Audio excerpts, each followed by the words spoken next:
Don't spend more money in selling your home. Instead, make more. For all your real estate needs, trust only 𝗟𝗡. 𝗟𝗡 Realty Group makes it easy to sell your home. The 𝗟𝗡 Sale by Owner offers the same services as a realtor does for a fraction of the price. For only $990, we list your home, handle digital marketing, take calls, and schedule home showings for you. Planning to buy a house? 𝗟𝗡 has the best tools and agents to make your journey happy. We offer home buyers rebate of 1% or more cash back towards the closing. Visit our website to learn more about our programs. www.𝗟𝗡homes.com. For more details, please contact 908-304-9621 or 908-337-1289.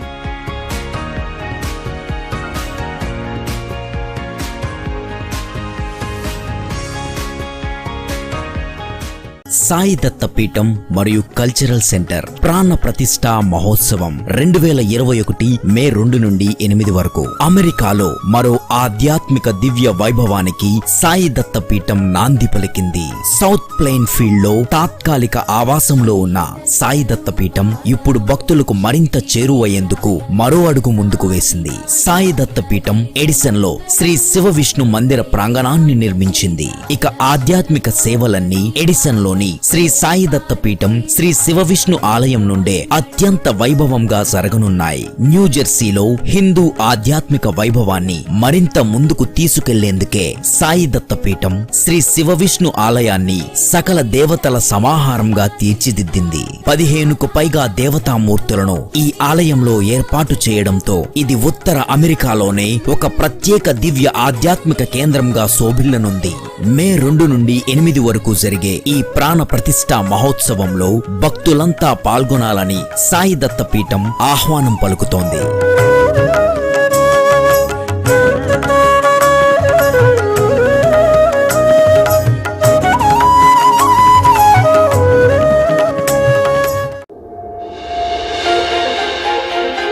మానవ సేవయే మాధవ సేవ. ఈ నానుడికి సాక్ష్యంగా నిలిచి పిల్లలకు ఏ అవసరం వచ్చినా మేమున్నామంటూ ముందడుగు వేస్తున్న సంస్థ సాఫ్ట్కిన్. అవసరంలో ఉన్న పిల్లల సహాయార్థం సాఫ్ట్కిన్ సంస్థ నిర్వహిస్తోంది song fest live stream competition. Samajavaragamana నేను చూసి ఆగగలనా, మనసు మీద వయసుకున్న అదుపు చెప్పతగునా. నా వసంతం నీకు సొంతం, నా సమస్తం నీదే కదా నిస్తం. మబ్బులోన వాన వెల్లులా, మట్టిలోన నీటి జల్లులా, గుండెలోన ప్రేమ ముల్లులా దాగినావుగా.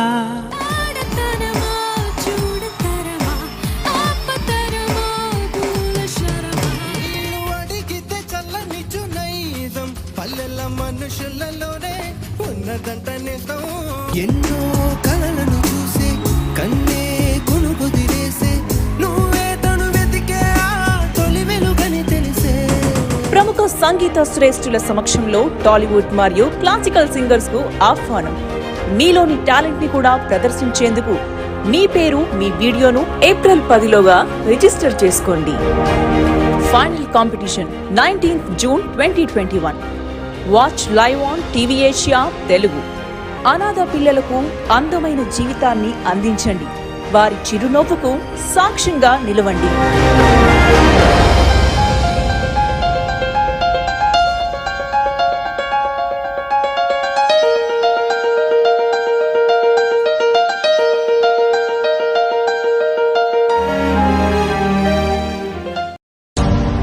ప్రేక్షకులందరికీ hello and welcome back to another episode of our talk show with experts.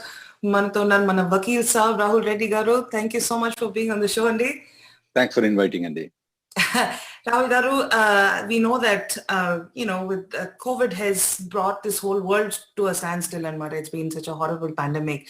But it also looks like COVID has been a boon for people who have been waiting for a long time to get the green card. So what are your thoughts on it, Andy? We just not that we wish that COVID should stay, not that we want COVID to stay, not that employment-based immigrant wanted COVID to stay, but it is turning out to be boon for the people, though, because we have seen that Trump administration has barred family immigration for a period of time, where the immigrants preference category people cannot get the green card. And also the pandemic, where consulates are not open. So what happened is that the green cards that were supposed to go to family immigration, when they are not given to them, the law dictates that those immigrant green cards will be given to the employment-based. So in the year of 2021, which starts on October 1st of 2020, we have seen that extra 100,000 green cards have been given to the employment-based green card, employment-based. Okay. And then it so happens that it is the Indian nationals that happen to be more lucky in the employment-based, because there is nobody else who is waiting for the green card except Indian nationals, to a certain extent, to some small extent, Chinese nationals though. So that 100,000 extra green cards is just straightly coming to Indian nationals who've been, these are the people who have been discriminated for a long period of time because of the per country limit. So definitely they benefited a lot, and the priority date for them moved all the way from 2009. We've seen that moving 2009, 2010, all the way to 2015 in EB3 case. So that's approximately about 4 or 5 years movement for the employment-based because of the 100,000 extra green cards we got it due to COVID. Now, in the year of 2022, which starts on October 1st of 2021, though, the State Department has clearly said that there is a good chance that we may get more number than what we got the previous year, extra green cards. So that's going to be, and they said an estimated of 135. Now people are speculating it may even be 150,000 because of the consulate closures. They're unable to give the green card. It may be anywhere between 135,000 to 150,000 extra green cards will be coming. Wow. So imagine, Nitya Garu, if 100,000 green cards came in, the priority date moved to 4 years. What will happen if the extra 135,000 green cards will come in? Will it move 4 years? Will it go longer? It's all to speculation. But we are for sure know that it's going to move. So people who have been waiting for a long period of time need to plan accordingly. They, if they are contemplating and leaving an employment with the company, which is an I-140 approval, they should stop doing it. If they are not filing, they had a green card, they had an I-140 approval before, and they need to get an I-140 approval with the current company, or probably negotiate with the older company to move back to the old company. So those are the steps that need to be taken, and they need to take it right now. They can't take it in the time when October comes in, because processes takes a long time. Green card process, labor certification, and I-140 process with the new company will take a long time. If you want to go back to the old company, first you need to look into if the I-140 has been withdrawn and what are the steps that need to be taken. So it's better people plan according to COVID. I mean, when people, in here though, I mean, this is an unfortunate circumstances, but happens to be fortunate for some people is that they're getting benefited. They need to plan because of the COVID, they are getting the green card, so be prepared for it. Got it.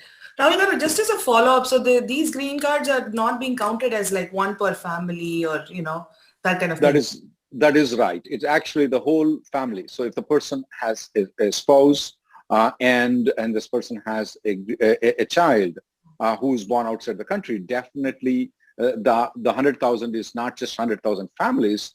It's normally, it's a spouse and children are counted though. Typically, we averages as 2.5 though. That means that approximately 40,000 families, when 100,000 green cards are coming to Indian nationals, it's going to be 40,000 families that we'll be getting. That is how we normally count. I mean, there is always change. Some people might have 2 children who are born outside the country. Some people may not be married. So all different, so we normally count 2.5 as an average, a little bit here and there will be there. So it's 40,000 families are getting because of COVID this year until October of 2021. And maybe, 50,000 people or even more, 50,000 people will get it next year. That's the expectation that we are at. 50,000 families will get next year. So what does it mean for the future of green cards for people coming from India? And once they're caught up? Well, hopefully the COVID don't stay. And if the COVID, I'm talking about the COVID. Right. If the COVID doesn't stay, definitely the priority dates are not going to move faster, though. Just like the way they moved in October of 2020, we're not expecting the priority dates to move forward, very forward. So there will be a movement right now. There will be a final action dates movement until October of 2020. We're expecting the filing dates to move in October of 2021.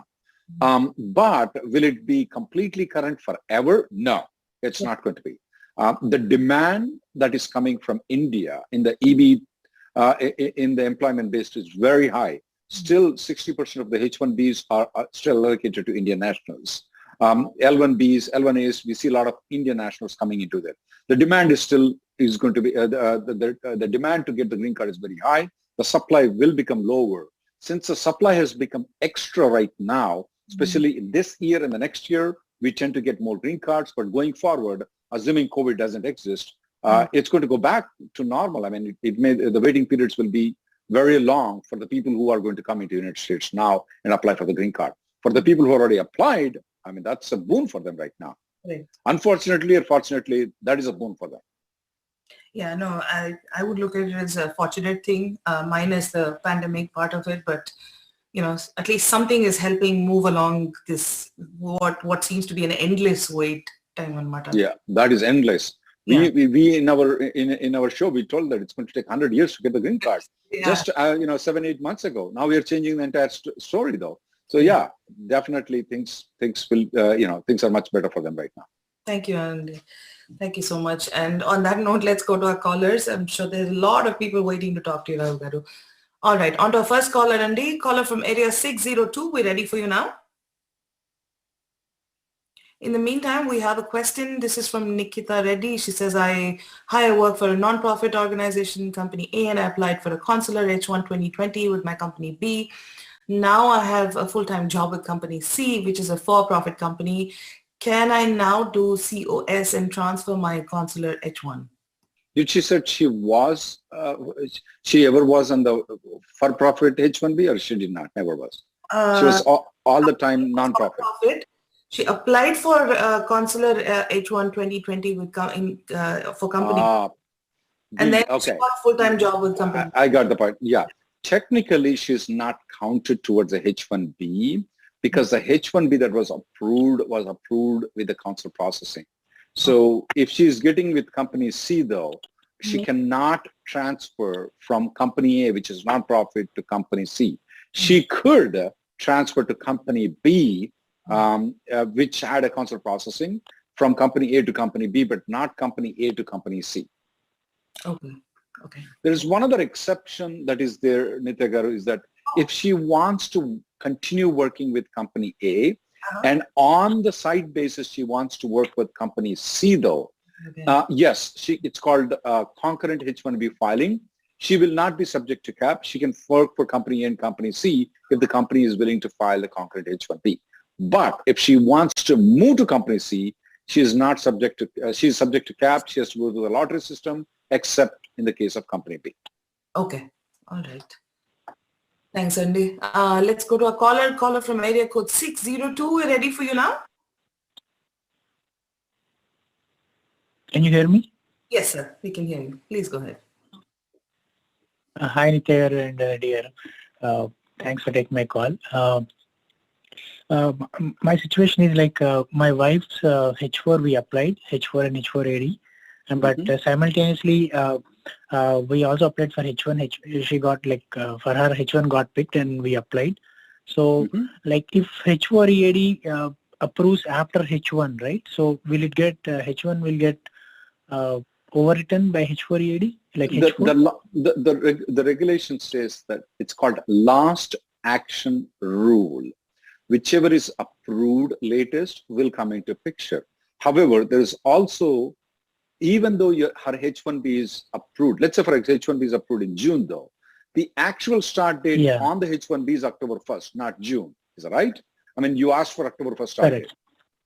So the last action rule falls in October, so she would be considered to be an H1.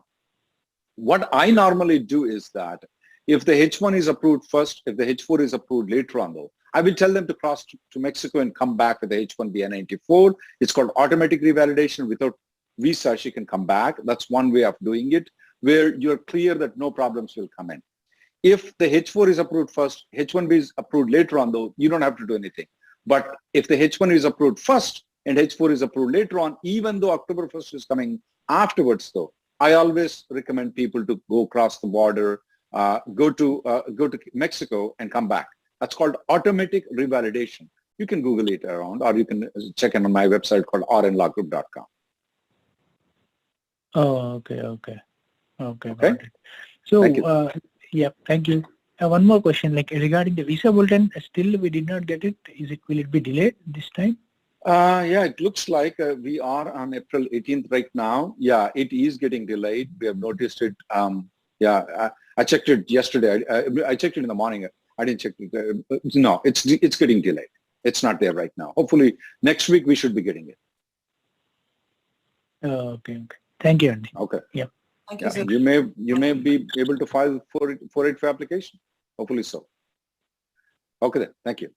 All right. Thanks, Rahul Garu. Let's go on to our next caller, Andy. And let's take another question. This is from Kumar Bathala. Says priority date is 23rd May of 2011. Downgrade or adjustment of status was filed in October of 2020. It looks like there are enough visa numbers to get a green card before September of 22, but it looks like the bottleneck is processing times. What are your thoughts?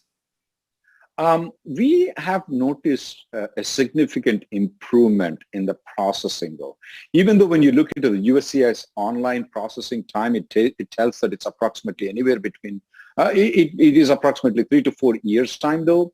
We are not noticing that. We're noticing the processing time 6 months actually for a lot of people. Okay. You may ask the question, how do you get the 6 months? The prior dates have not moved that much.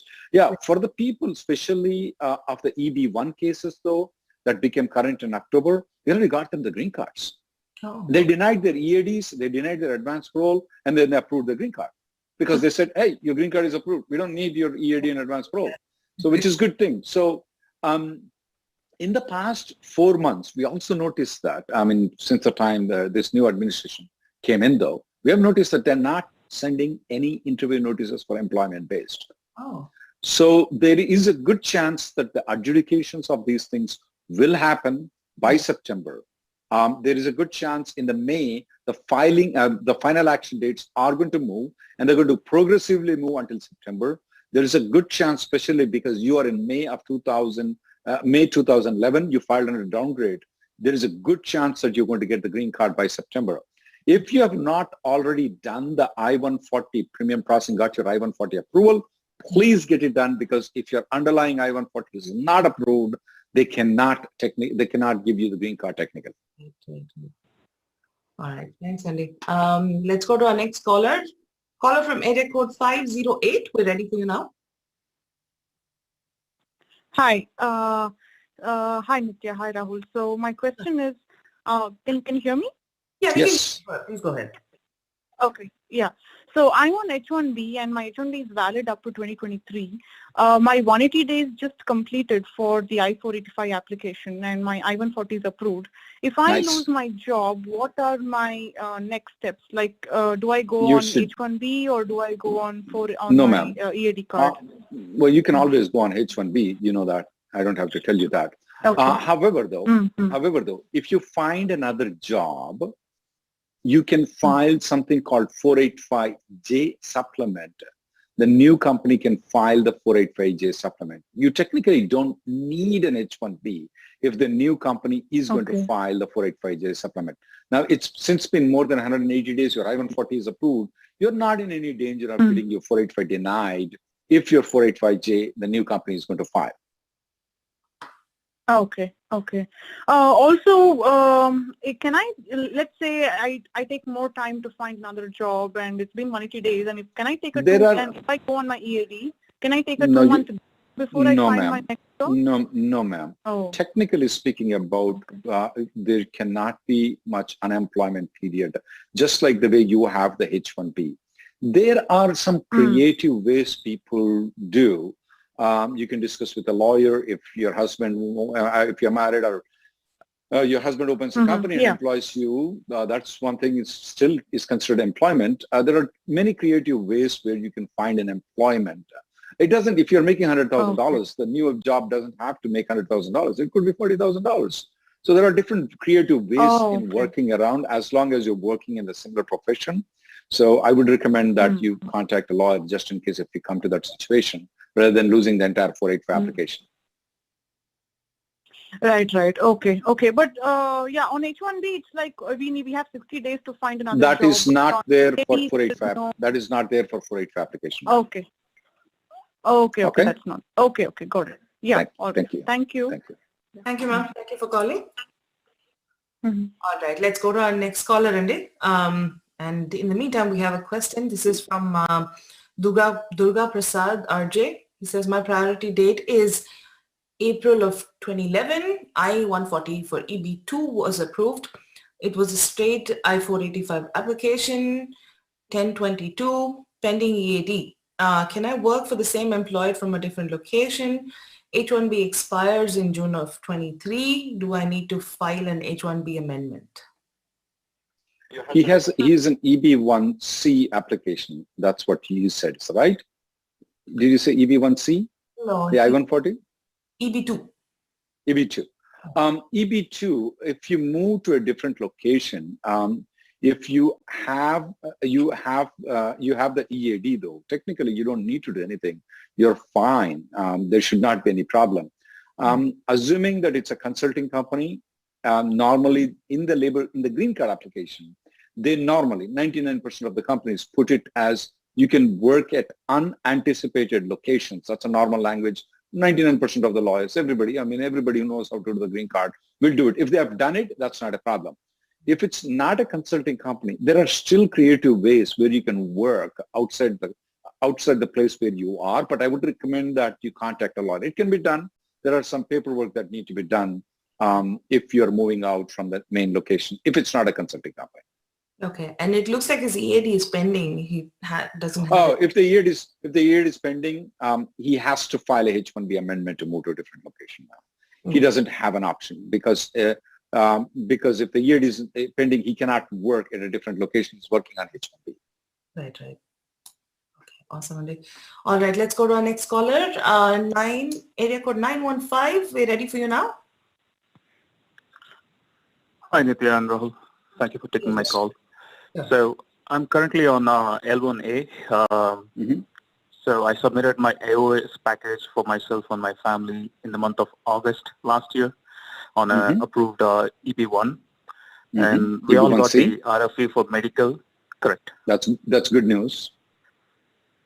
So we all got the RFE in the month of December for I-944 and medical. So we completed it. We sent it immediately. And after that, there was no progress on the cases. 2 weeks ago, my wife and my son, they've received notice that USCIS was able to reuse their fingerprints, the previously used fingerprints, and they applied it to case both 485 and 765. Not for me. My bio is in Schedule 8. So my question is, whether the next step, whether it's the EAD or the GC, will they get their benefits before me, or mine has to be approved first?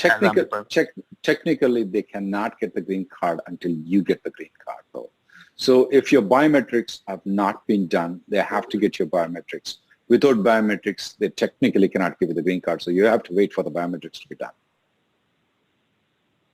Okay. All right. Okay. Thank you. Thank you, sir. Thank you for calling. Let's take our next caller, Randy. And in the meantime, we have a question. Let's take our caller. Yeah. This is from Mr. Murli D. He says, my receipt date is October 29th and notice Jan 13th, still waiting on biometrics and EAD and advanced parole cards. Live agent says my case was picked on Jan 19th and biometrics reused. Can I trust this and travel to India?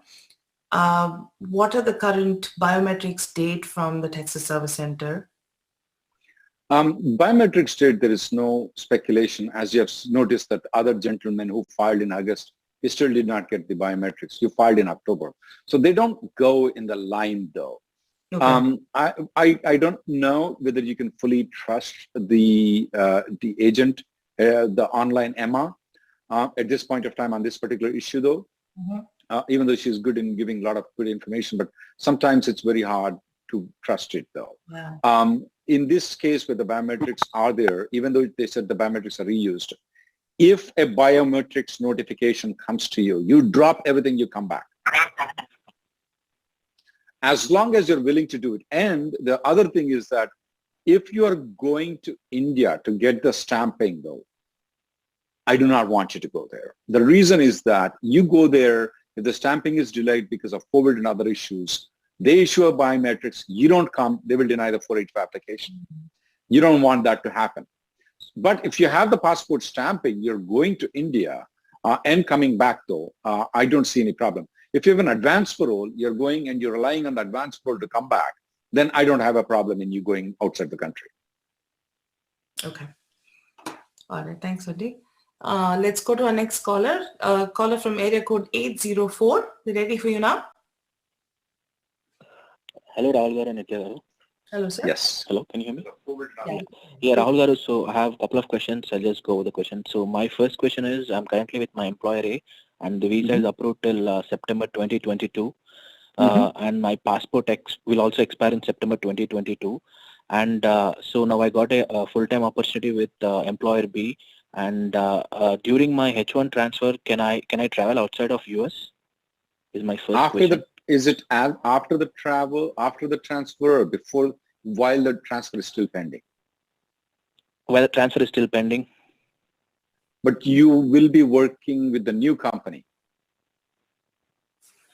No. I mean to say, I'm still with my existing company only, but the new company will start the H1 transfer. So during the transfer, can I go out of, can I travel to India? Right. But at the time when you're coming back from India, would you be at that time working for the company A, which you are working, or company B, which filed for the transfer? No. I'll be working with company A. You can come back. Absolutely not a problem. You can come back and tell them that you're coming back on company A. Company B's H1B will be approved though. There will be a mismatch of the I-94 when the company B's H1B is approved. But you can do one thing. You can always go to Mexico and come back. All the mismatches will be corrected. They'll issue a new I-94. That part you can do it after coming into United States. But yeah, you can go and travel and come back. Now you may be when you're Googling the things, you may be listening to the things that, oh, if you travel outside the country, the extension will be denied. That is not true in the case of extension. It is true if you are moving from F1 to H1, H4 to H1, the change of status will be automatically denied. But when it comes to the extension, it will not be denied. It will be adjudicated accordingly. Okay. So, for example, my continuity question is, the time when I come back to US, if my new H1 transfer is done and I have the I-797 copy with me, so can I enter with the old one, or do I need to show the officer the new one? Which I asked you 3 times. You said you'll be working with company A's, right? Yeah, I'll be still working with company A only, but wait. I know. Even if the company B's H1B is approved, you're going to still show company A's approval to come back into United States. Because let's say you come on May 1st to United States. On May 2nd, you'll be working with company A. So I do not want you to use company B's H1B to come into United States. The best way for you after you come here is that you go outside the country, you come back, and then say that you're working with company B. That is called automatic revalidation. You'll be in good shape if you want to do that. Got it.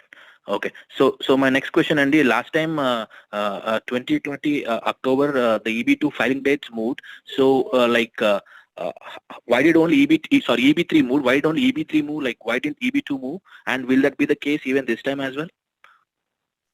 The filing dates.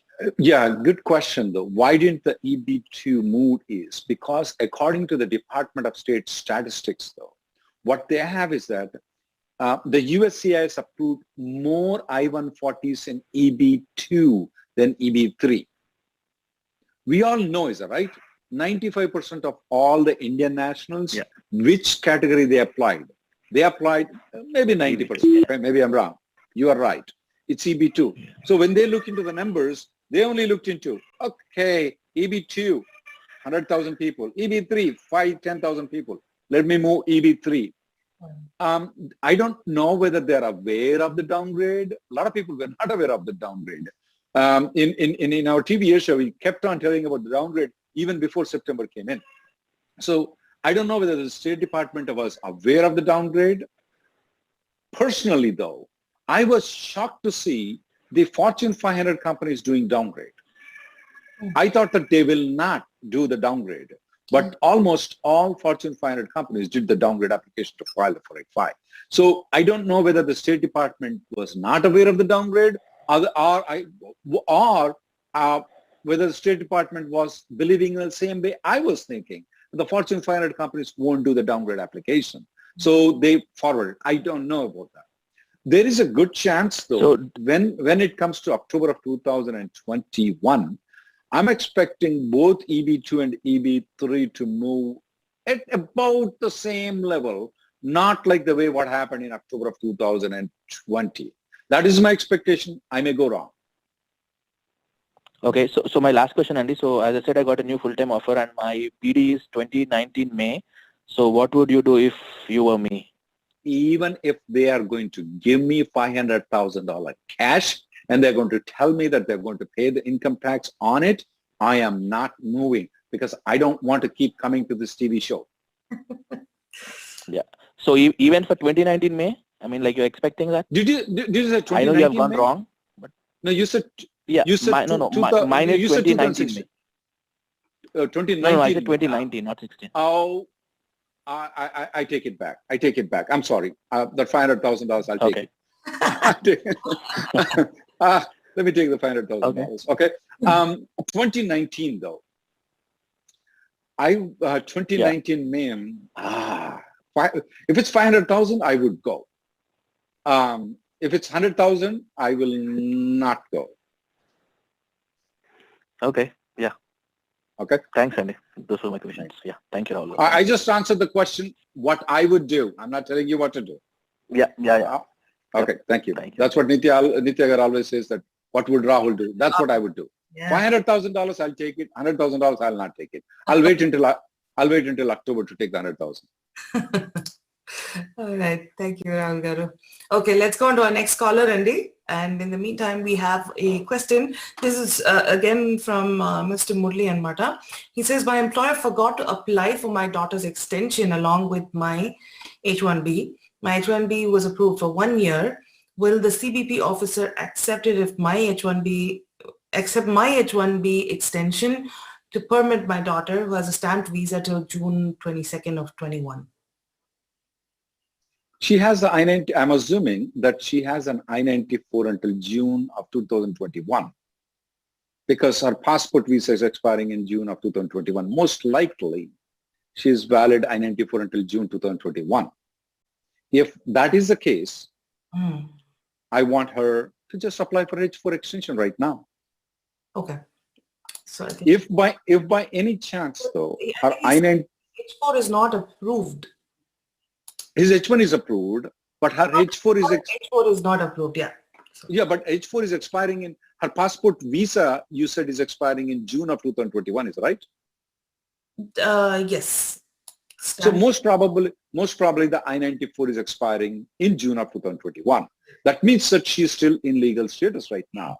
If she's in legal status, just file a H-4 right now, just like a normal. Even though you didn't attach the H-4 along with the H-4 along with your H-1B, you can still file for the H-1B. But if your I-94 expires, you better contact a lawyer immediately. I don't want you to go to CBP. There are people whose I-94 has expired. They walked into CBP office, they detained them. They won't excuse. So don't do that. If the I-94 has not expired, go ahead, file the extension. If the I-94 has expired, contact a lawyer immediately. Okay. Thanks, Cindy. All right. On that note, let's go to our caller. Caller from area code 773. We're ready for you now. So please press *6 to unmute your line. Hello? Hello? Yes. Hello? Sir, can you please mute your TV line? Yeah, I've done it. Please go ahead, sir.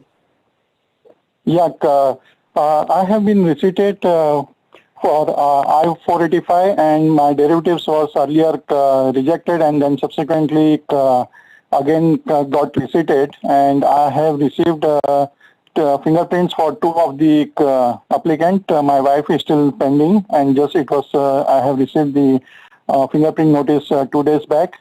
So and my son is aging out in July. So in the meantime, we have applied for F1 also, and we are planning for applying for B2. So we were worried how long will it take for F1 and the B2 to process, and will he be able to get the green card along with the family? Did you file the downgrade application? Or is it a straight application?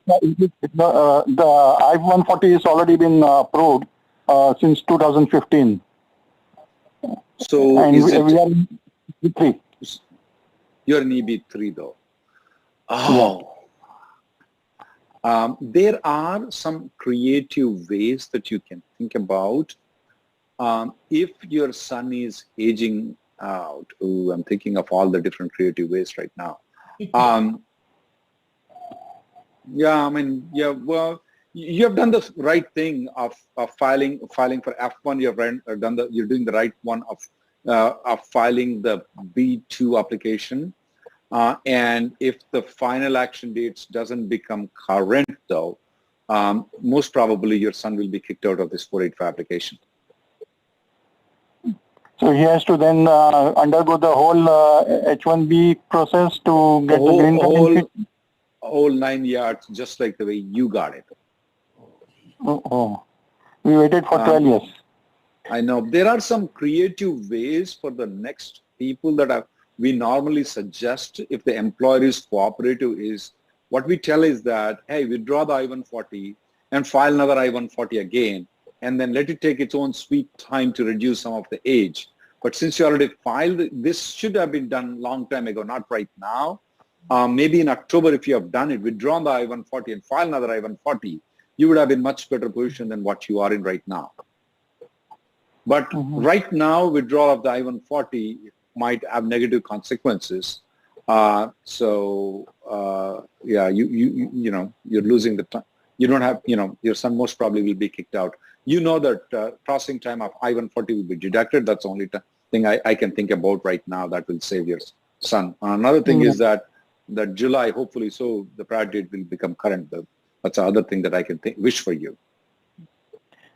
Okay. And is there any development on the law front protecting the aging out children? No. I have, there's no development yet. We will inform you. If you keep coming to this one, we'll inform you if there is an update on that. And the last question is, do we have to file the extension because the I-94 is expiring in September 21? H1B extension? If my kid is aged out though, and you have the I-140 approval, I personally will not file extension. That's me. I will not. I have another child who is 19, born in 2002. So I got if you have another child who's 19, if the final action dates have not become current, I will file an extension. Yes. Okay. Thank you very much. Okay. Thank you. Thank you. Thank you, sir.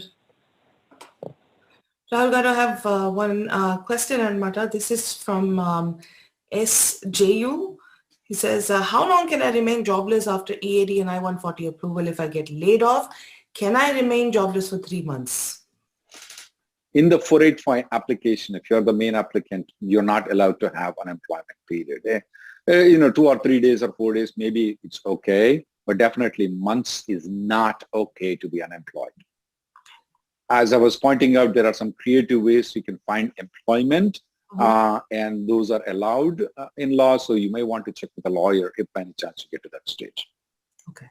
Thanks, Andy. And on that note, let's take a quick commercial break and we'll be right back. Stay tuned. న్యూజెర్సీలో ఇల్లు కొనాలని కానీ అమ్మాలని కానీ అనుకుంటున్నారా? మీ నమ్మకమైన నేస్తంగా మీ ఇంటి క్రయ విక్రయాలను చేసి పెడుతోంది మీ లోవి రియల్టీ గ్రూప్. వేలాది డాలర్ల మీ కష్టార్జితాన్ని, ఎంతో విలువైన సమయాన్ని ఆదా చేస్తూ కేవలం $990 నామమాత్రపు ఫీజుతో ఖచ్చితమైన సంతృప్తికరమైన లావాదేవీలను చేసిపెట్టే రియల్ ఏజెన్సీ లోవి. అంతేకాదు మీరు కొన్న ఇంటి మీద మినిమం 1% క్యాష్ బ్యాక్ మీ క్లోజింగ్ కాస్ట్ లో పొందగలరు. మరిన్ని వివరాలకు please visit www.lovihomes.com. Contact 9083049621 or 9083371289. Don't spend more money in selling your home. Instead, make more. For all your real estate needs, trust only Lovi. Lovi Realty Group makes it easy to sell your home. The Lovi Sale by Owner offers the same services as a realtor does for a fraction of the price. For only $990, we list your home, handle digital marketing, take calls, and schedule home showings for you. Planning to buy a house? Lovi has the best tools and agents to make your journey happy. We offer home buyers rebate of 1% or more cash back towards the closing. Visit our website to learn more about our programs, www.lovihomes.com. For more details, please contact 908-304-9621 or 908-337-1289.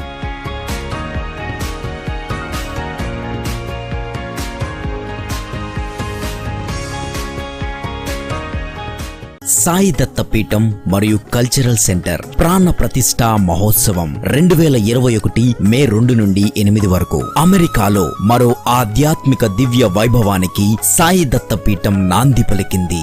South plain field లో తాత్కాలిక ఆవాసంలో ఉన్న సాయి దత్తపీఠం ఇప్పుడు భక్తులకు మరింత చేరువయ్యేందుకు మరో అడుగు ముందుకు వేసింది. సాయి దత్తపీఠం ఎడిసన్ లో శ్రీ శివ విష్ణు మందిర ప్రాంగణాన్ని నిర్మించింది. ఇక ఆధ్యాత్మిక సేవలన్నీ ఎడిసన్ లోని శ్రీ సాయి దత్తపీఠం శ్రీ శివ విష్ణు ఆలయం నుండే అత్యంత వైభవంగా జరగనున్నాయి. న్యూజెర్సీలో హిందూ ఆధ్యాత్మిక వైభవాన్ని మరింత ముందుకు తీసుకెళ్లేందుకే సాయి దత్తపీఠం శ్రీ శివ విష్ణు ఆలయాన్ని సకల దేవతల సమాహారంగా తీర్చిదిద్దింది. 15కు పైగా దేవతామూర్తులను ఈ ఆలయంలో ఏర్పాటు చేయడంతో ఇది ఉత్తర అమెరికాలోనే ఒక ప్రత్యేక దివ్య ఆధ్యాత్మిక కేంద్రంగా శోభిల్లనుంది.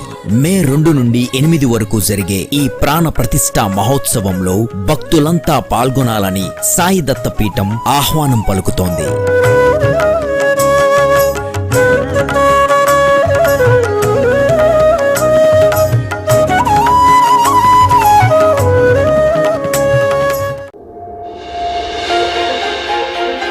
మానవ సేవయే మాధవ సేవ.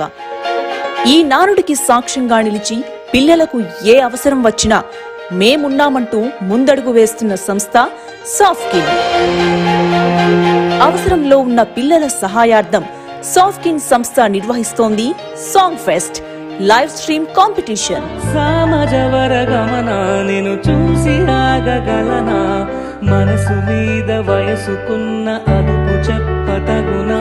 నా వసంతం నీకు సొంతం, నా సమస్తం నీదే కదా నేస్తం. మబ్బులోన వాన వెల్లులా, మట్టిలోన నీటి జల్లులా, గుండెలోన ప్రేమ ముల్లులా దాగినావుగా.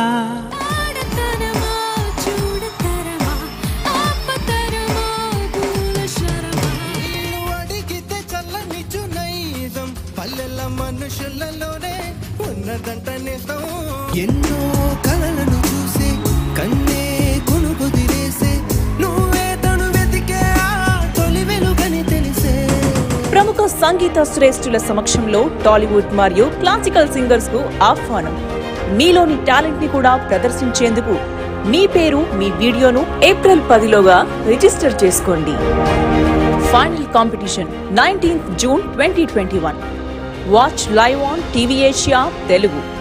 అనాథ పిల్లలకు అందమైన జీవితాన్ని అందించండి. వారి చిరునవ్వుకు సాక్ష్యంగా నిలవండి.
న్యూజెర్సీలో ఇల్లు కొనాలని కానీ అమ్మాలని కానీ అనుకుంటున్నారా? Welcome back, viewers. Let's continue with our callers, Andy. There's so many people waiting to talk to you. I just have one request for all our callers, Andy.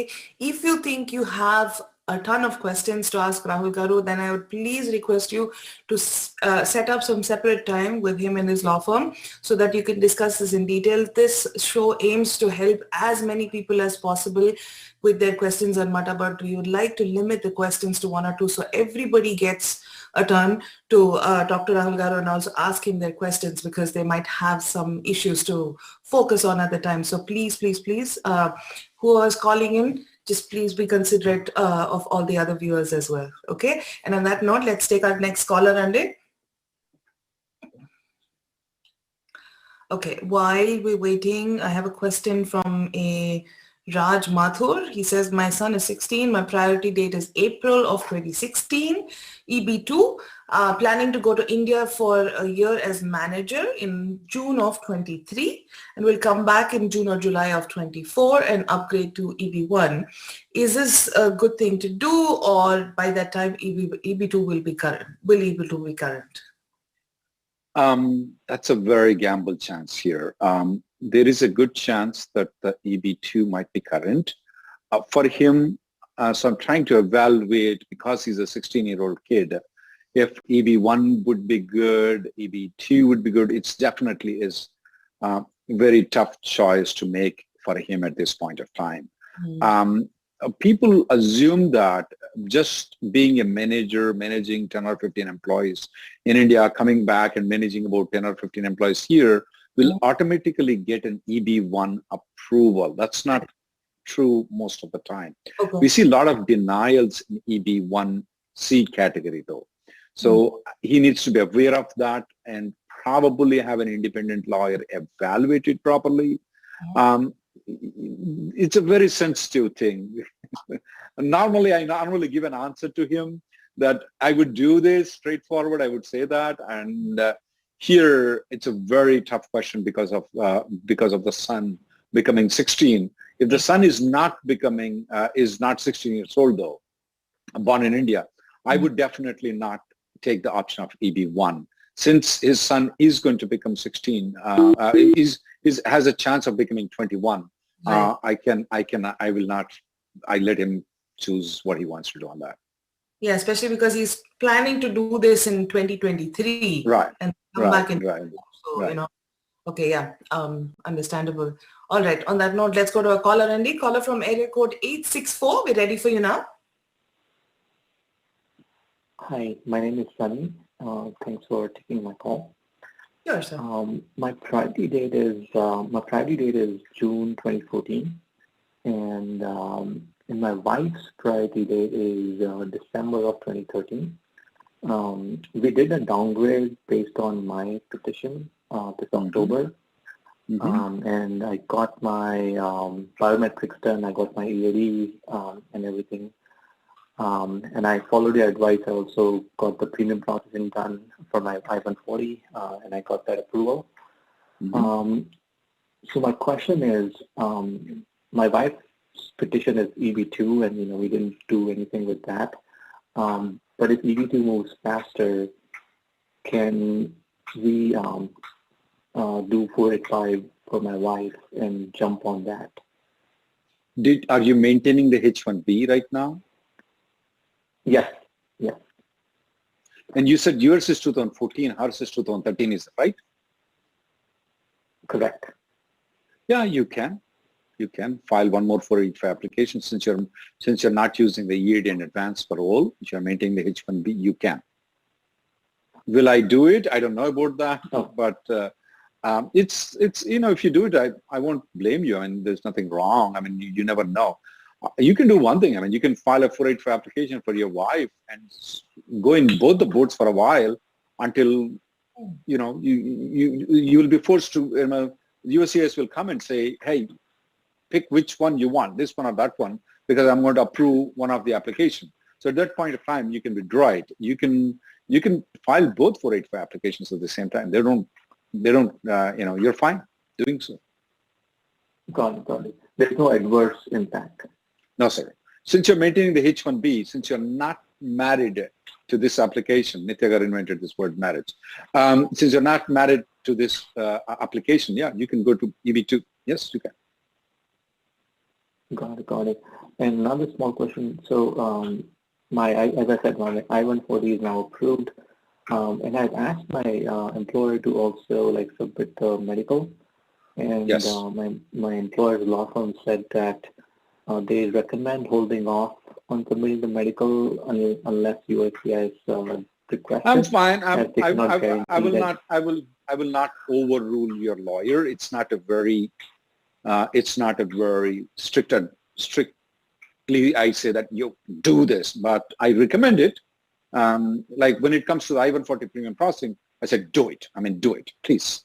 When it comes to the medical, if your lawyer is resisting, I'm fine with it. It's up to you if you want to submit by yourself or you wait. It's up to you. Got it. Cool. Okay. Thank you so much. Thank you. I will not take any more time. Thank you. Thank you, sir. Thank you so much for calling in. All right, Andy, let's go to our next caller. And I have a question.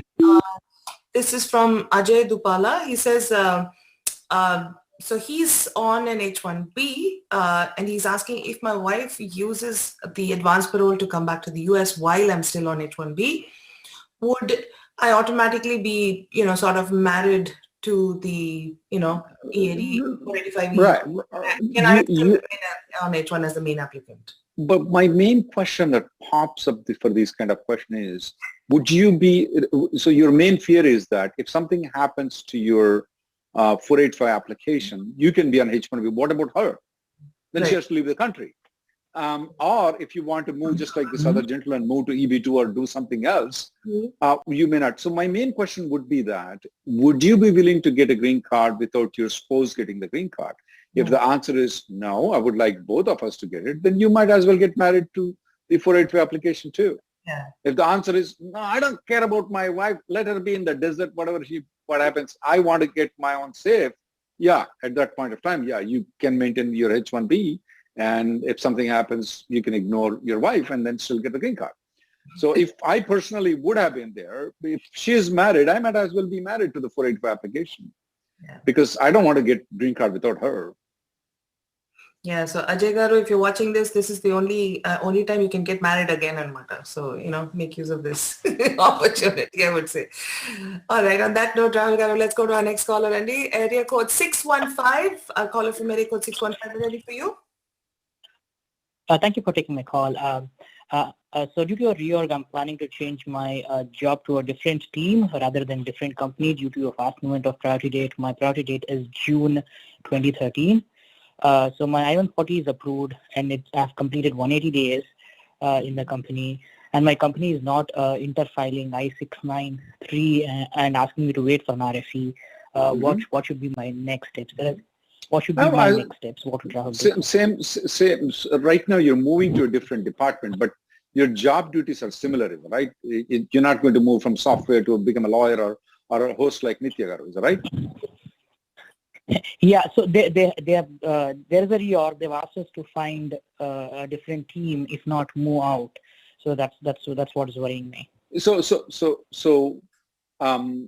you got your I-140 approved. So if you are moving to a different department though, and your job duties are similar though, you don't have to do anything on your 485 application. You're good, no problem with it. With regards to the medical though, it's up to you guys if you want to file it or if you don't want to file it. There is no strict requirement. They will issue an RFP and then you can do the medical at that time. So, but it will delay the time, right? If once they send RFP, that is, they have there is a chance that you can. I personally will send the medicals if I were you. Send it, even if you're lawyers. Can you send it? What? Without my lawyer, can I send it? You can. Can I send it without my lawyer? You can send it. Okay. You use the word interfiling and send it to the address where the 485 receipt notice is there. Send it. You don't have to go through a lawyer. You can send it. But if the RFE comes in, you resend it again one more time. Don't just assume that they will take the previous one. You have to resend the medical at that time. Okay. So if I can't find a job within, if I can't find a job within the different team, so if I move out of the team, it will be a problem because the fast moving priority dates, right? Mine is June 2013. As I recommended, right? no, it's not advisable that you be out of job on 483 application. It will have very negative consequences in the long run for you. Okay? Okay. So it's, yeah. So it's better to be on H1B if I'm changing jobs. That's what I heard. I wouldn't Am I say right? that. I wouldn't say that though. I want you to save the 485 at all costs though. If you want to manage the H1B, that's fine, manage it. But I don't want to be out of job for a long period of time because your 485 will be denied. Technically speaking about, you're not supposed to get the 485 approval. So there are some creative ways of getting the job. You can discuss with a lawyer about it, but I don't want to just leave the 485 application if I lose the job. I want to find another job. Got it. So how many days do I have if I lose a job, H1B job, if I plan to go on I-45 using Immediately. I would say within 1 week would be an ideal time. We will go to the next caller though, okay? Thank you, sir. Thank you for calling. Okay. Thank you. Thank you. For our next caller, and in the meantime, question, this is from Ravi ERT. He says, I have my L1 and I-94 valid till Jan of 22. I resigned my job in December of 2020. Will my I-94 be still valid? Am I in valid status? And how to find if the employer has revoked my visa? I would say within 1 week would be an ideal time. 1 second, Andy. Sir, from area code 201, can you please mute your line, Andy? The I-9... Go ahead, Rahul Garu. Sorry, Andy. The I-94, Nitya Garu, what you're telling, is expiring later on. But if he loses a job in December of 2020, he's staying in the country. He's not in a law. He's not maintaining his status. He's out of status. Okay. You are allowed to have a 60-day unemployment period, but December is more than 60 days. So he's out of status right now. Okay. So irrespective of what the employer has done in terms of revoking the visa, it doesn't matter, right? It doesn't matter. It doesn't matter. You don't have a job. You definitely are not in legal status. Okay. All right. Thank you, Andy. All right. Sir, area code 201, our caller from area code 201. We're ready for you now. Please press *6 to unmute your line, sir. *6, Andy, to unmute your line. Hello, Nitya Garu. Are you able to hear me? Yes, sir. Chapman, please go ahead. Hi. Thanks for excellent show and helping community. Thank you, sir. And, my priority date is February 2012 in EB2, and I have my I-140 approved too. And currently, my employer did not allow for downgrade, so unfortunately, I could not file my 485. I have a daughter in H4. Her date of birth is September 12, 2002, and she will turn 21 by September 12, 2023. So based on the EB2 predictions, speculations, so I hope that date will move forward, and hopefully my date would be current by this year end or by mid of next year, probably, right? So I can file my 485 by mid of next year and can lock her age. So my question here is, let's say my date is not current by mid of next year, and I applied for her F1 visa by mid of next year. So we will be getting F1 approval, let's say by end of next year. By that day, she gets her F1 approval. Let's assume we have still 8 months to go until she turns 21. So can she stay on H4 for another 8 months and then later on change to status to F4? Because the reason I wanted to wait is... The reason you want to wait is to include her into the 485 application. Correct. Even if she is on F1 visa, you can include her into the 485 application. There is no need that she has to be on H4 to be included into the 485 application.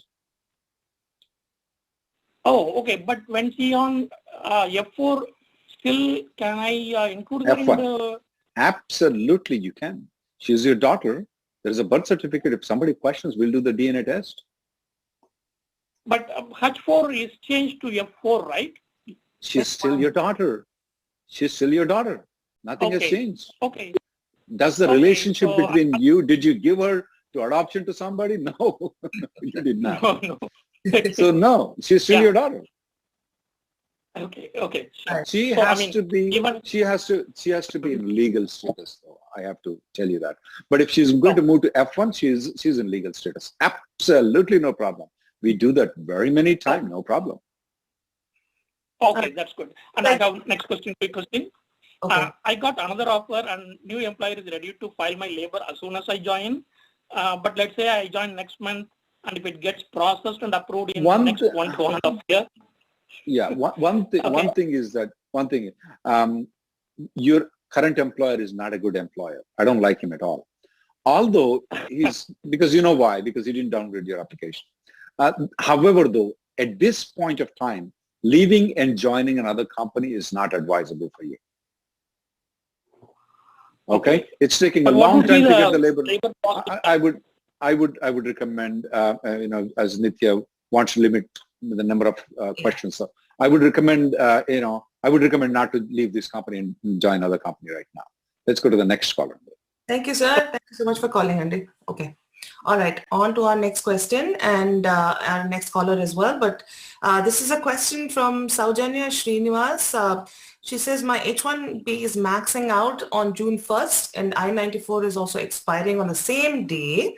But my perm is still pending with a priority date of 9/4/2020. So I think September 4, right? Rahul Garu said we can go to Mexico and spend 15 to 20 days there in order to recapture those days.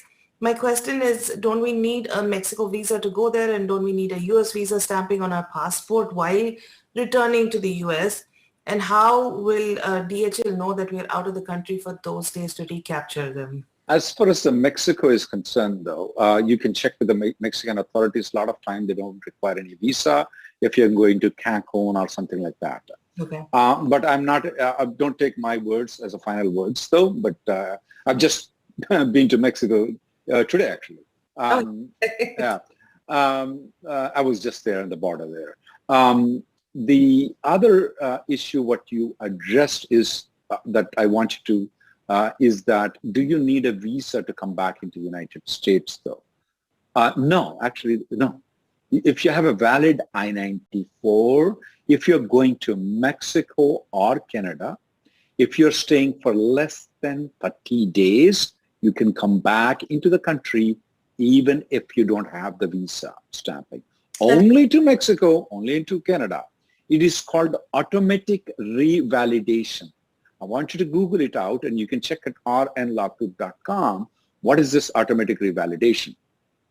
The third question that you asked is that, how would they know? One thing is that the travel between Mexico and United States right now, the land border is closed.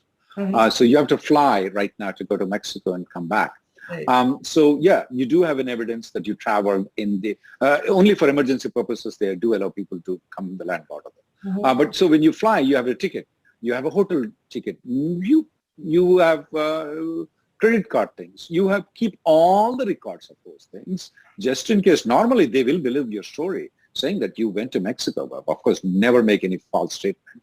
And then just in case if they ask a question, we will provide the air ticket, we will provide all the things, we will provide the passport entry date that will be there. You'll be fine. We haven't seen them asking questions, but I definitely want you to keep the evidence just in case if they ask. Okay, thanks, Andy. All right, let's go to a caller. Caller from area code 952. We're ready for you now. Please press *6 to unmute your line, Andy. Hello? Yeah, hi Nithya Garu. Can you hear me? Yes, sir. Please go ahead. Yeah, hi. Thanks, Rahul Garu and Nithya Garu, for taking my question. So my question is, my employer has applied H1 and H4 extension for me and my wife, and I have received the copy, receipt notice, and now I wanted to apply for my wife's EAD extension. And we are currently filling that I-76 form, and we have a column number 29. So on that, shall I give my latest receipt number or shall I use the earlier one which was approved? No, the latest one. You're asking until the EAD until the expiration of your next H-1B application. Even though it's not approved yet, you should only give the new one, not the old one.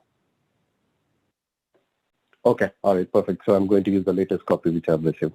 Thank you very much, Andy. Thank you very much for my. Thank you, sir. Thank you, sir. Thanks. Bye.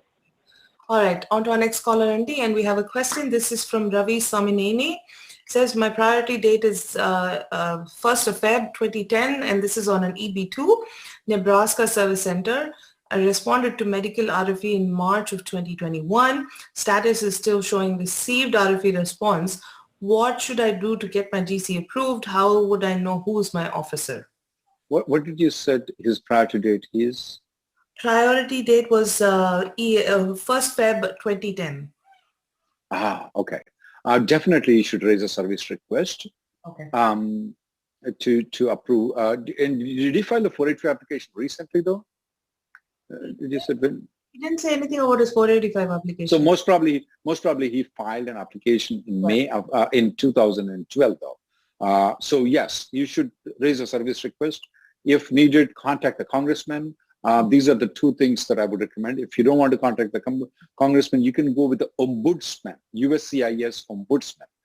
So raise a service request, go with the ombudsman or contact the congressman to have the USCIS adjudicate your application. Your priority date is current. You've been waiting for 9 years to get here. You should do these two steps. Okay. All right. Thanks, Andy. Let's go to our caller. Area code 256. Caller from area code 256. We're ready for you. Hi Nitya Garu and hi Rahul Garu. Thanks for your service for the community. Can you hear me? Yes, we can. Please go ahead. Okay.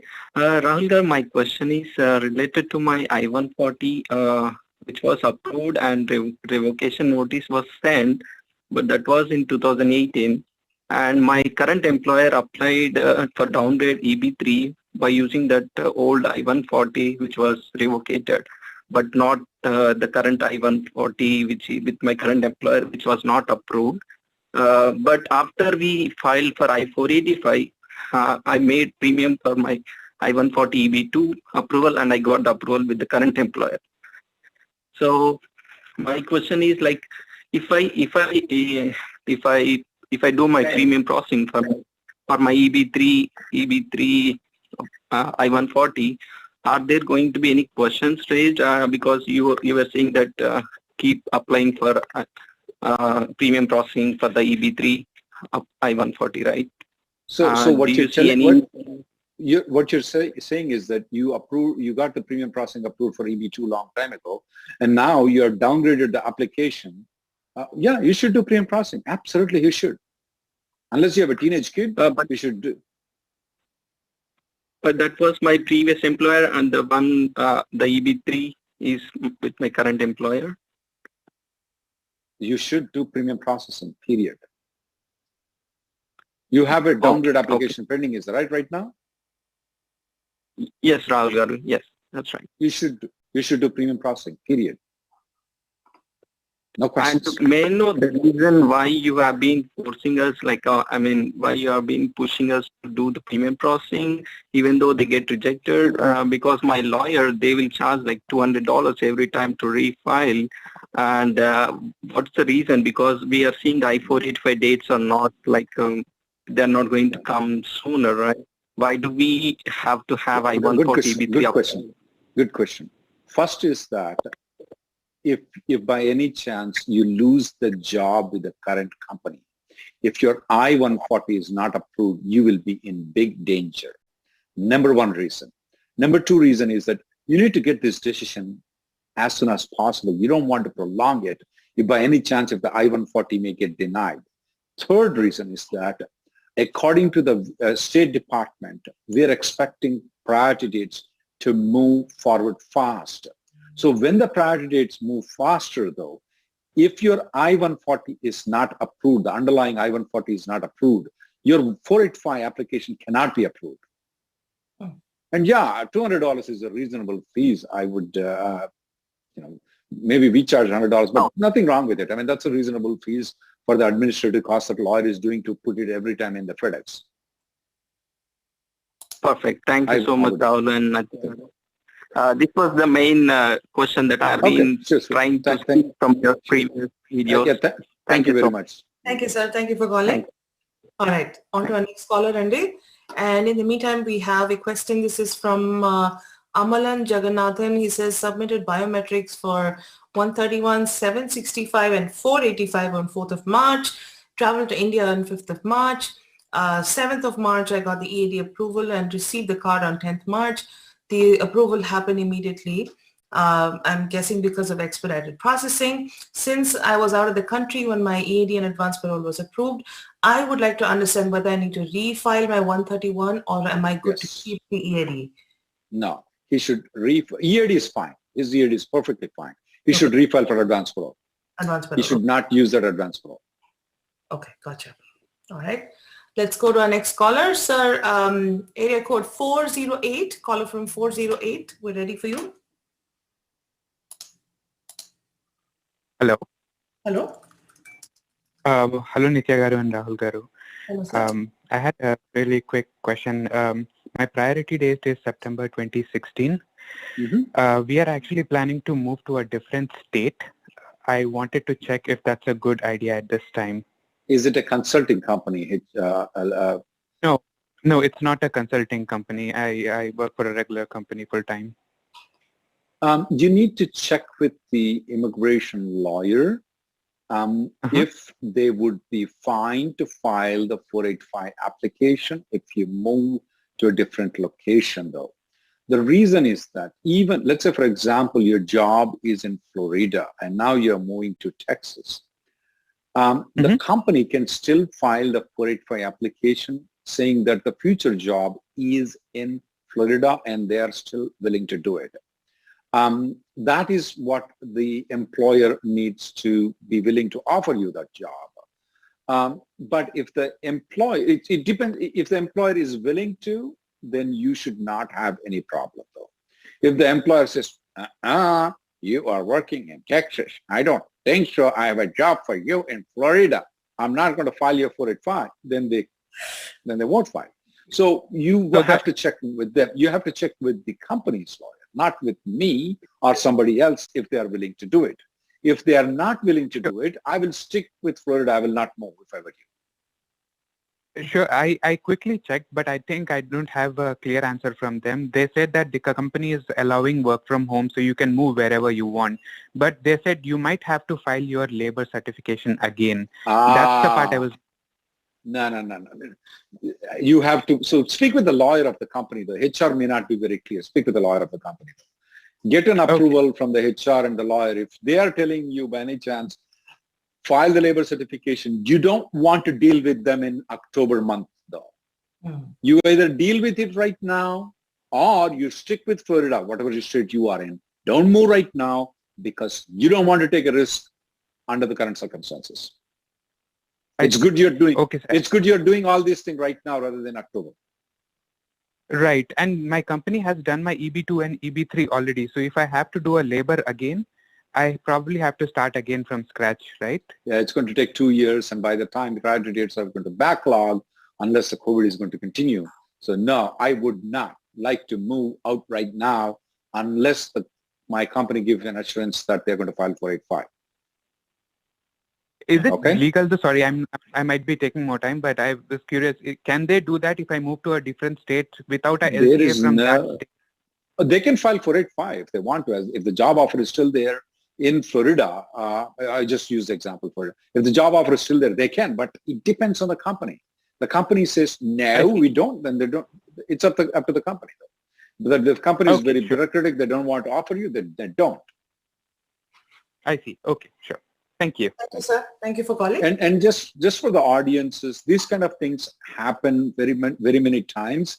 It's better. That's the reason I've been, TVASIA has been emphasizing very much is that try to take care of these things right now, not in October, because if in October you want to take care, you will be big trouble. Then they will say, file the labor certification. When are we going to file it? It's going to take 2 years to get it. You'll be screwed up. So it's better to have everything clear right now. Correct. Makes sense, Andy. I see. Thank you so much. Thank you, sir. Thank you for calling. All right, let's go on to our next caller, Andy. And we have a question. This is from Sri Ramya 85. She says, hello, my 485 is applied EB2 2011. 140 location is Chicago. After 180 days, can I move to the Dallas team? Same role on AC21 portability. If it's the same company though, if it's the same company, you don't have to do, if it's the same company, you don't have to do any 485J supplement to move from Chicago to Texas. Absolutely, you don't have to do anything. Okay. Now, this is a different scenario than what I spoke with the previous caller. Previous caller did not file the 485 application. He's going to file the 485 application. But when it comes to the current caller, though, since they filed the 485 application, if they're moving from Chicago to Texas, they don't need to do anything. They're fine. Okay. All right. On that note, let's go to our next caller, Andy. Caller from area code 732. We're ready for you now. Caller from area code 732. Hello, sir. Can you hear me now? Yeah, we can hear you. Yes. Please go ahead. So I filed 485 on November in the EB2 category. So if EB3 moves, if EB3 dates are, my PS dates 2011, if EB3 comes faster than EB2, so what are the possibilities that I have to take the advantage of EB3 dates?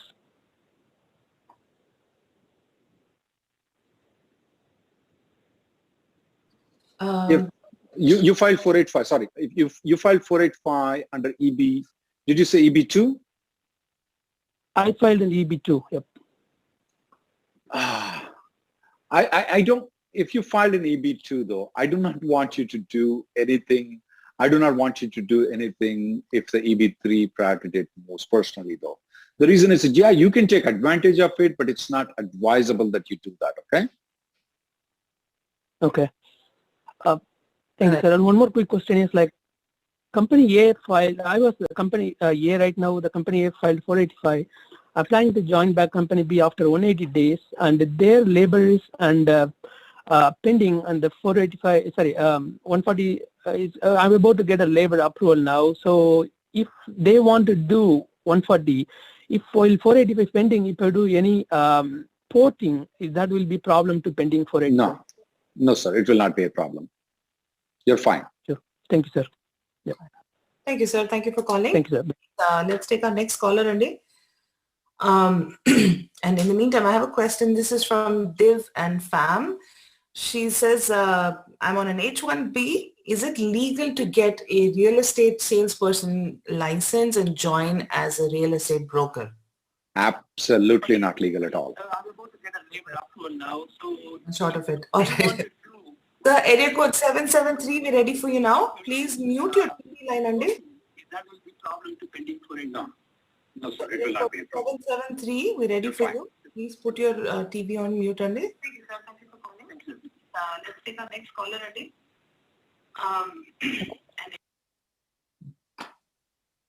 So area code 773, please press *6 to unmute your line.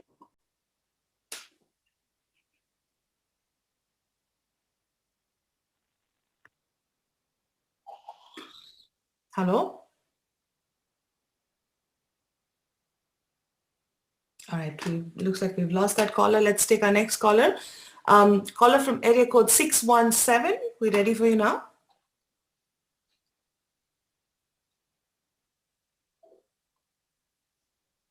Hello, sir. Caller from area code 617. We're ready for you. Yeah, hi, Nitya. Are you able to hear me? Yeah, we're able to hear you. Go ahead, sir.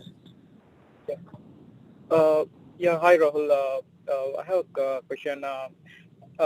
Actually, I have a EB2 priority date with my old employer, and but later on I moved to new employer, new company, which where the new company is the client company. I mean, they are applying in EB3.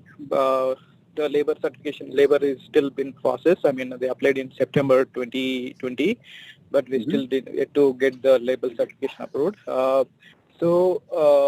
My question is in October 2021, right? So if in case the EB2 filing dates move ahead, then greater than May 2016, and if EB3 does not move it, if I need to downgrade, I mean, if I need to have my old employer file 485, so what are the steps that we need to do? And also one more thing, can we file, can the I-1 for 485 be filed while we are in India? I mean, if No. in case if you are in out of US on 485 cannot be filed when you're in India, though. If you want to go back to the old employer can file an I-140 and 485 at the same time. That's not a problem. But you have to be here in the country to file the 485 application. Also, you filed in September, though. You filed in September with the new employer. There's a good chance that your adjudication of the labor certification should be done in a month period. Okay. But my old employer, the I-140 is not yet revoked. I mean, it's still in. They did not revoke. Yeah, I mean, it. So if I you can still use that I-140 if the priority date is current. You can still use that old employer's I-140 to file the 485. If by any chance you have to downgrade it, you can downgrade it to file the 485. If it's just a straight application, you can file the 485. Absolutely no problem with it. But still, so do we need to join that company? Technically, it's not required that you should join the company. The regulations say that there must be a job offer, and the job offer should exist for 180 days after you file the 485 application. But it doesn't say that you have to be working with the company, or at a future date you have to work for the company to get the green card, though. Okay? Okay, so they can file 485, and once it is approved, the new company, my new company, they can apply the J supplement, right? In case if after 180 days, you file the 485. The new company can file the 485 J supplement. Okay, so there is no need to join definitely. Why? Because my old company is the consulting company, and the new company is the end client. We went through this question 3 times. Okay. Let's go to the next. Thank you. All right, let's take our next caller, Andy. And in the meantime, we have a question. This is from Srinivasulu Reddy. He says, my priority date is Jan 31st of 2015 on EB2. Will get my priority date under EB2 in October 21. After 180 days, file the 485. I want now. Where is it? As long as the employer is willing to do the downgrade application, I will not try to voluntarily downgrade it right now. I will wait until October to see if the priority date comes current at that point of time. Then I can downgrade. I would not do it. But check with the employer. Is he willing to do it? There are some companies which did not do it. Most of the companies did it. So check with the employer right now if he's willing to do it. Has he done for the other people previously in October of 2020? If he has done for other people, he most probably will do for you too. Okay. All right, Andy. Thank you. Let's go to our caller, Andy. So area code 773. We're ready for you now. Please press *6 to unmute your line. Area code 773, caller.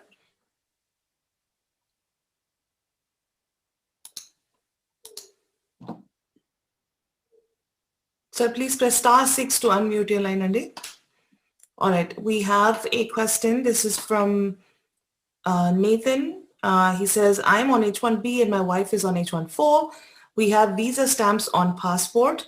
If we travel out of the country and my wife comes back to the US on H4 earlier than me, will that cause any issue at the port of entry? No, that's fine. Just because you did not come in and she comes in, that's not an issue. Okay. All right. And okay, we have a caller from area code 201. We're ready for you now. Caller from area code 201, Andy. So please press *6 to unmute your line.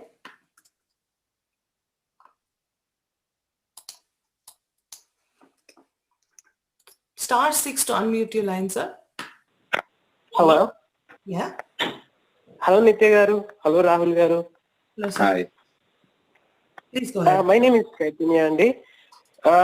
My wife, we applied for my wife's H4 and H4 EAD in October 2020, and we're still waiting for the response from the from USCIS. And her driver's license has expired, and now basically she takes care of the daily chores. Hello? We lost the connection. Yeah, I can complete. I know, Nitya garu, that H4 and H4 EAD, we don't have any way to expedite it right now other than contacting the congressman. Okay. There's nothing else that can be done right now for him. There are hundreds of thousands of people who are waiting, and unfortunately, immigration is not acting. Other than contacting the congressman, there's nothing else that can be done. Okay, fair enough, Andy. Okay. Thank you, Rahul garu. And so, folks, on that note, I know we have a ton of people who are still waiting on the phone lines, as well as have a lot of questions on our YouTube and Facebook platform as well. But unfortunately, we're all out of time today, Andy. Sorry, we stretched this out as much as we can. But these questions are going to continue, and so we'll be back for you guys same time next week. Rahul garu, thank you so much for always being so patient with all of our callers, Andy. And again, viewers, next week when you call, please always limit your questions to 1 or 2. That way everybody gets to talk. And if you have something more to ask, then please set up a session with Rahul garu's law firm, which is Reddy Neumann P.C, or find another immigration lawyer that can help you with this. But on that note, thank you so much. And to all of our TVASIA Telugu viewers, have a wonderful week. We'll see you next week. Thank you very much, Nitya garu. Thank you, everybody.